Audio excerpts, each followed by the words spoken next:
এই জন্য আল্লাহ রাব্বুল আলামিন বলছে তোমাদের সময় দেওয়া হয়েছে, এই গড়গড়া শব্দ আসার আগে তোমরা কি হয়ে যাও? মুসলমান হয়ে যাও। মুসলমান মানে কি? আত্মসমর্পণ করো, আমি রব, আমাকে রব হিসাবে মেনে নাও। যদি এই গড়গড়া শব্দ শুরু হয়, তোমার তওবা কাজে আসবে না। আসবে? আসবে না। সূরাতুল আহজাব 16 নম্বর আয়াত, আল্লাহ রাব্বুল আলামিন বলেন কুল লা ইয়ানফা'কুমুল ফিরারু ইন ফারারতুম মিনাল মাউতি আওয়াল কতল ওয়া ইযা লা তুমাত্তাউনা ইল্লা ক্বালিলা।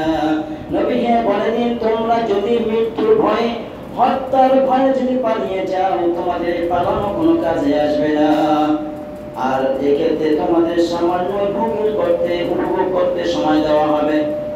আইনামা তাকুনু ইউদরিকুমুল মাউত ওয়ালাউ কুনতুম ফি বুরুজিন মুশাইয়াদা।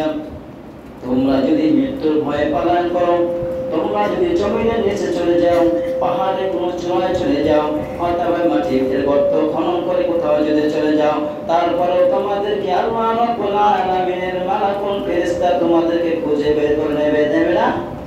এই জন্য মৃত্যু থেকে পালায়ন করা কোন প্রকারে সম্ভব না। সম্ভব? এখন যেহেতু মৃত্যু নির্দিষ্ট, কখন হবে সেটা নির্দিষ্ট না। মৃত্যু আমাদের সবাই হবে, এটা বিশ্বাস করি। কখন হবে এটা জানি? এটা জানি না। এটা কেউ জানে না, একমাত্র আল্লাহ রাব্বুল আলামিন তিনি জানেন, আর যাকে দায়িত্ব দিয়েছেন তিনি জানেন। ঠিক না? ভালো মৃত্যুর 15টি আলামত। কয়টি আলামত? ভালো মৃত্যুর 15টি আলামত। একটু খেয়াল করে শুনি।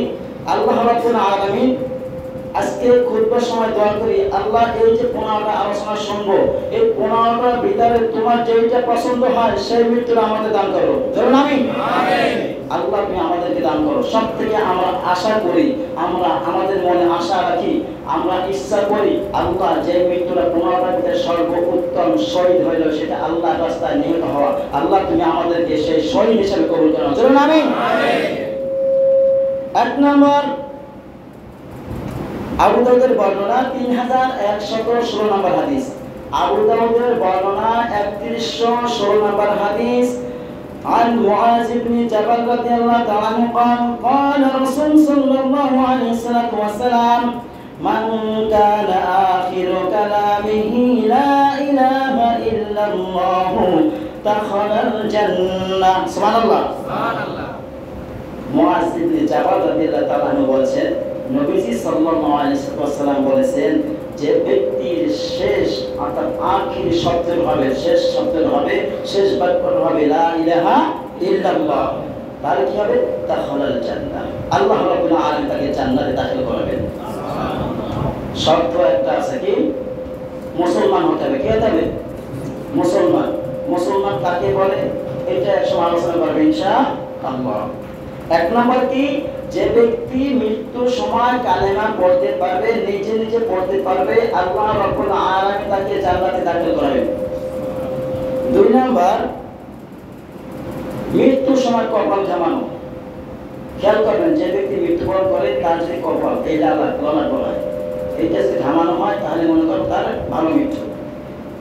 এটা হলো নাসাই শরীফের 1826 নম্বর হাদিস, অর্থাৎ নাসাইয়ের বর্ণনায় 1828 নম্বর হাদিস।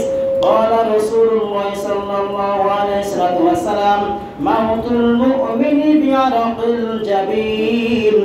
নবীজি সাল্লাল্লাহু আলাইহি ওয়াসাল্লাম বলেছেন, ঈমানদার ব্যক্তি যখন মারা যায় তখন তার কপাল ঘামাতে থাকে, তার কপাল ঘামাতে থাকে।